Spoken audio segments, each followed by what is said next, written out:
tot 10 uur gaan blijven? Nee, dat hoeft het niet. Zo leuk. Kort koek. Marik, hoi. Zo. Leuk dat je er bent. Ja, leuk hier te zijn. Eens even kijken. Dat was wel interessant. Moet ik hier midden onder dat viaductje hiernaast. Ja? U bent op uw bestemming.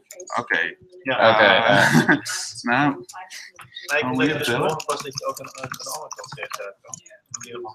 ja. Oh ja. Nee, we moeten ook. Ja. Wil je koffie of zo, Mark? Wat zullen we doen? Gewoon water uit. We hebben hier in de keuken al staan van de hele. Oh crap.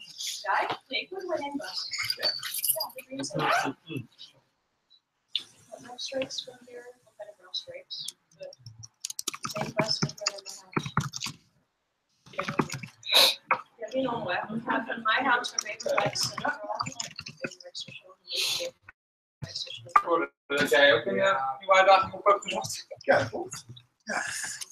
Daar is de uitdaging. Zijn uitdagingen dat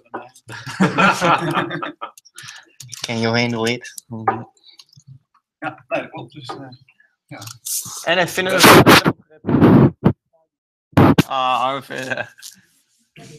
No pressure. Mag alweer wat kundig in. Huh? Dan mag het alweer.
En daarna Gaat nu wel echt hard.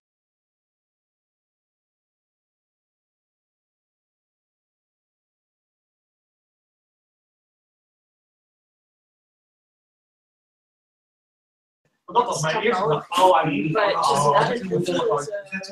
Cookie en dan.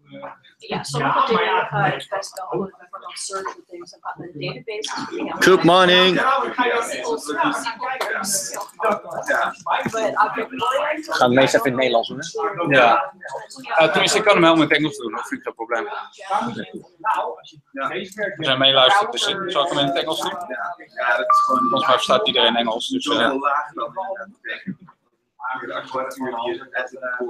Great. Yeah, to do it. And there's a 2001 versie of 2001 versie. so if you have your build model but the code is equal 7 and the years down.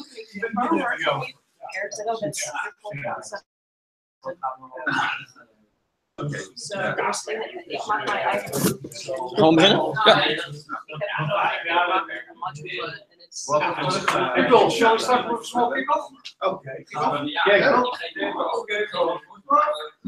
ga ik committen. Ja. Wat ik daar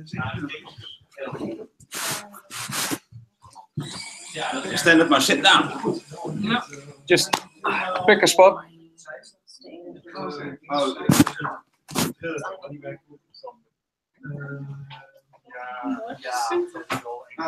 Kom nou, stel. Morgen, Daniel, jij was op. Kom, ga zitten.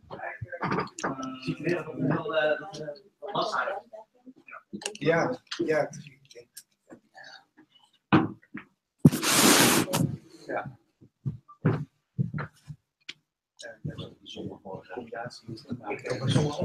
Als het goed is komen er straks nog wat mensen binnen druppelen, maar we beginnen gewoon eventjes.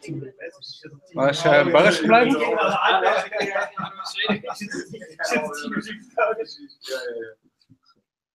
Zat jij hier? Nee, ga zitten. Je zet nog mensen op de Ja. Komt volgens mij, nou, je zal gisteren thuis gekomen zijn naar vakantie. Wie? Michiel. Nee, volgens mij komt hij Maar niet. komt zelfs vandaag terug van Ja. vakantie. En is hij al aan het Dat zei ik ook al.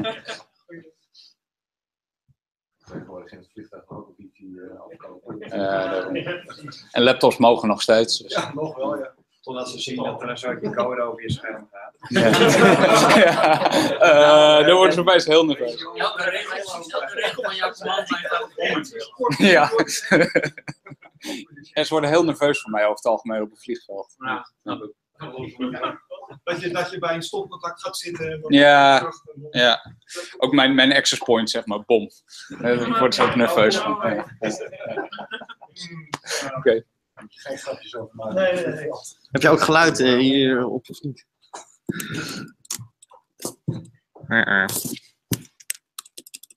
Nee, die moet je dan daar regelen. Echt? Als je op HDMI zit, moet je via de... Netflix. Is het dit ding? Zo niet? Zo hoor.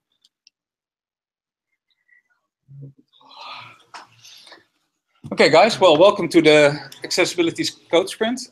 Slides are in Dutch, but I'm going to do the kickoff in English because we've got Andrew remote, and well, it's probably easier for him to follow in English.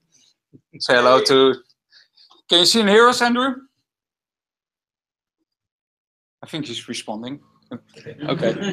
Well, so welcome. I'm going to do a small introduction of myself and my co-host. Most of you know me, but I'm Roger Bom, senior developer here at Synetic. I'm hosting this today with Daniel Smith, my colleague, and we're here at Synetic, full service Drupal experts, full focus on Drupal since 2008, I think. So we like to handle the bigger projects with some custom functionality, things like that. We're most comfortable with the more challenging projects, I think. So, and thanks to Synetic, we can have this code sprint here today. We decided to focus sprint. Accessibility is becoming more and more important for websites nowadays. Most government agencies are even required to have to conform to certain accessibility guidelines. And so some work still needs to be done for Drupal 8 to conform to those guidelines. And that's one of the things we're going to focus on today. Daniel's been working hard with a couple of others on the inline form errors module. And that's one of the focuses of the sprint today. And also we've selected some issues for today. First, a small program. We're all in. Some more people are going to come in. Some people are going to leave early, but we'll see. At 1 o'clock, we're going to have lunch. We're going to do that the Synetic way. We're going to sit down at the table all together and make some sandwiches, just have lunch together like we do here every day. About 6 o'clock, we're going to have some pizzas. During the day, I'll come by to take your order. And for anyone that doesn't like pizza, we'll see if we can order anything else. If you have any special wishes considering lunch or dinner, just let me know. I can see what I can do for you. I'll be around all day. If there's anything you need, if you miss something, just let me know. I can see what I can do for you. We'll be coding all day. We have the floor here that we can use. There's a room in front if you want a bit more quiet, so you can focus. And if it gets really crowded here, we also have a couple of rooms upstairs that we can use. So, but I think we're going to start just in the room here. Use anything you like. We've got power. I'm going to see if there's some more power in the basement. And Can you sit in the basement? yeah, if you were really quiet, you can sit in the basement. But okay. Yeah, and so it's just pick a spot, have a seat, and do some coding, and let me know if I can do anything for you. I think most of the people will be staying until dinner, and the real diehards can continue afterwards. But we're going to close the building at 10:30, and well, that's the day. So. We've got a couple of mentors today for the people that are kind of new to code sprinting. We've got Lens Raneveld, Erik Stielstra, Mark Magent, and Mr. Daniel Smith, who can help you. So I think Laurie told me that this is your first code sprint, right? And I think for Lisa and Jordi as well. So just go to a mentor, ask things you can do. One thing that's probably best to start with is do some review work. We've selected some issues that need review. Just grab one of us and we can go through the first review together if you like. I'm also available just to help anyone. And after that, we can see if we can really pick up some issues. We've got a Slack channel for today. It's on the International Drupal Slack, and the channel is called A11Y Sprint 2017. A11Y because, well, accessibility. This isn't really easier, but it's shorter. It's shorter. That's why. So I think most of you got an invitation from Daniel already signed in, and if not, join drupal.slack.com and look for the A11Y Sprint 2017. And because of the A and the 1, it's the very first one in the list. So we're totally on top today. Okay. Can I just interrupt for one second? We have a couple of people working remote as well. Yeah. Also from England and maybe other countries that already said they would join. I think there's also an event in England right now, and they're also sprinting. So people have questions, just put them in the Slack, and even if you want somebody to review your work, put it there. And you can pick we'll it be up monitoring the Slack channel all day. So if you can't find us and you need help or anything, just put it in the Slack channel. If there's something that you want to point out to everyone, just put it in the Slack channel. Okay. So last week we selected some issues. We're going to be working on core issues as well as inline form errors. But for the issue queue, we've tagged a couple of things with accessibility and sprint. In the Slack channel, I've put a link. If you use that, you're going to go to the core issue queue page with those tags already selected. So we have a couple of things that need review. We have a couple of things that need work. Just go to the queue, through the queue, and see if there's anything that you think you can pick up. And if you're uncertain what you could pick up, just ask us, and we'll help you pick an issue. That's it. Links in the Slack channel. So give the floor to Daniel to tell you something about inline form errors. Just a quick word. I think I have already bashed enough of you with inline form errors. Since a while, I've been the maintainer of inline form errors, mainly to get it over the stability line, because it's an experimental module currently. It's in alpha. We had the first deadline before the core 8.3.0 beta 1. We barely missed that, and well, we just barely made it, I think. And yeah, very glad we did. It almost was ripped out of core. It would be a really big, well, bad thing for well, people that are disabled, or for UX in general, so usability. What the module does is that it shows you the errors beneath or near the fields that are problematic, instead of just a big list at the top of the page. It makes it more accessible, and even if you don't have any disabilities, it's great because you don't have to scroll anymore a lot and see, oh, where's my problem? So it looks really minor, this addition, but it, well, working on this extra functionality, well, helped surface a lot of core problems. So most issues you will find in the meta overview roadmap issue are problems in core, even with this module disabled. So if we fix this, we can keep it in core. It will be great, and we'll also fix things that, well, just need fixing in core. They just get a bit more focused now. We're already running against the clock again for a beta this month, end of this month. We really need a beta of this module. Then 7 days later, we need a release candidate because it needs to be stable in August. But no pressure. In the second week of August, it really needs to be stable. Otherwise, bye-bye. So yeah, that's the focus of today. I think there are 5 or 6 issues that are really pressing. If we get those done, it's really great. We keep it in core, probably. And we have selected a lot of other issues if you don't find anything that's, well, for you. I can introduce every issue. If you don't want to read through everything, just ask me. I can give you a summary. I know where we stand. So yeah, I really appreciate your help in this. I think the community as a whole does. So let's sprint. But before, let's see if we can have Andrew on the line. Let's see. I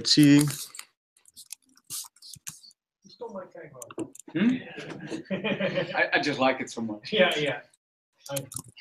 We need shirts. Oh yeah. Also, we need shirts. There we go. Yes. Hello, Andrew. I've got a hardware microphone button, and it was not right. Okay. Yeah. Thank you, Daniel, for that intro to the inline form errors, and thanks for organising this accessibility sprint.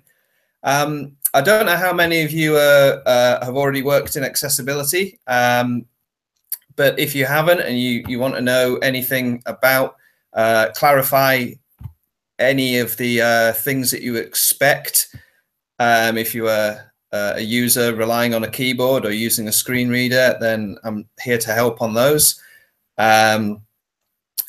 You've certainly got a great bunch of mentors there, and there's a really nice set of issues that have been chosen. I thought it would be a really good thing to mention 2 things about the work we're doing today. Daniel has obviously told you about inline form errors, and he also just a moment ago mentioned tests. And one of the great things that's happened with Drupal 8 is that we now have a functional JavaScript test framework in place.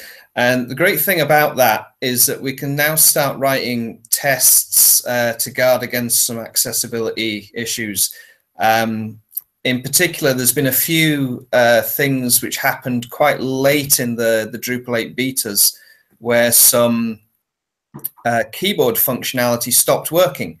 And it was keyboard functionality that involved some custom JavaScript, like the vertical tabs and the Ajax buttons. And this happened just because, well, there was some very sensible JavaScript refactoring going on. But during the refactoring, the keyboard behavior broke. And the great thing about functional JavaScript tests is we can now guard against that. And we're starting now to have, maybe there's been, half a dozen issues committed, which have got, or at least in progress, that have got tests available for some accessibility behaviors. And an example of how that would work is we recently fixed one for the Ajax buttons. When you have a keyboard user or a screen reader user and a button is focused, you expect it to be able to press enter or spacebar and get the button to work.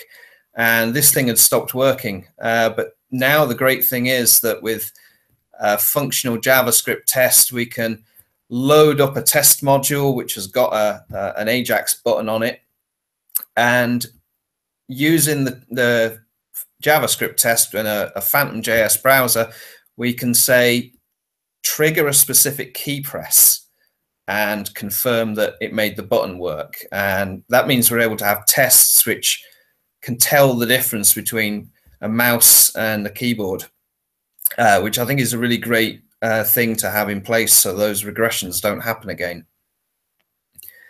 So there's quite a lot of issues which are in that sprint which have got some tests in place, and if anyone would like to get involved in writing the tests, that's a great thing to do.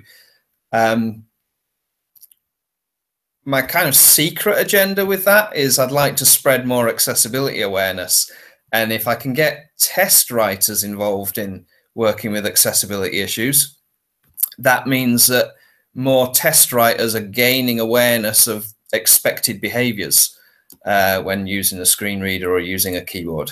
That's a kind of secret prize in this. But go back to what Daniel said about inline form errors.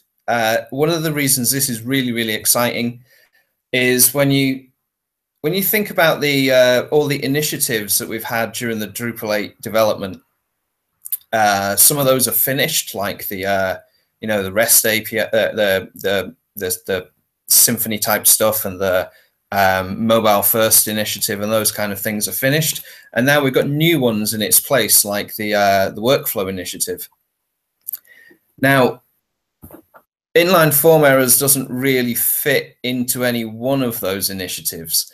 But when you consider what the other initiatives are, it starts to become more valuable. So when you have a mobile device and you have a form on a mobile device that's, you might be a long form and you can only see some of the fields at once, then the inline form errors becomes a really, really useful thing for anyone who's needing to review that form on a mobile device. But that wasn't just, inline form errors wasn't there just because of mobile devices. We now have this new initiative for workflow. And when you think about it, workflow is really about teams of people working together, whether it's publishers or some other enterprise. You have a group of people who will all be looking at content at a different time. And whilst workflow is about teams, the inline form errors is about individuals. And so it's about their individual's experience of using that form. And so if you imagine you've got a team working on content, but one member of your team has difficulty with the form, well, that's how inline form errors helps workflow. And so, especially now that we know that Drupal is being used for lots of intranet type applications within organizations, I think that having inline form errors and other accessibility is just a really great thing to let organizations and support their staff and let people get along with their jobs. So that's all I've got to say. I'm going to pass you on to back to Daniel or back to the other host. During the day, I'll be mostly reviewing from far away. Thank you, Andrew. Can you still hear us? Yes. Okay, great. Well, we kept introducing you, but I think we have to mention that you're a topic maintainer of Drupal's accessibility. Good point. And you have to guard this core gate, because accessibility is a core gate. So any new addition has to come through, well, Andrew, and he has to say, okay, this is good enough. And if he says, no, it's not good enough, then we won't get it in core. So yeah, that's a really great job you do. Thanks for your introduction, and see you online. Bye. One more thing. Bye. I'll catch you in the channels. One more thing before you leave. You're from Ireland? And no, I live in the north of England, but I've been working with an Irish company, again, remotely. Your colleague Stella sent me a bunch of stickers for Drupal Camp Dublin. So yes, that's right. That's going to be... I love the Irish Drupal community. They've got a real... I've noticed a difference between the UK and the Irish communities, is that whenever the UK people hold a camp, it's very... There's been quite a lot of camps in different cities, and you always kind of feel like, oh yeah, there's a little bit of rivalry between this is a London camp and this is a Manchester camp, and so on. But the Irish community, it really kind of feels like it's very inclusive in terms of feeling like the whole of Ireland know each other. Maybe it's a smaller community, but that's great. Should be a good event in October. Yeah, October 2021. October it is. All right, let's sprint. Cool. Thank you all. Big spot, guys, and let's sprint.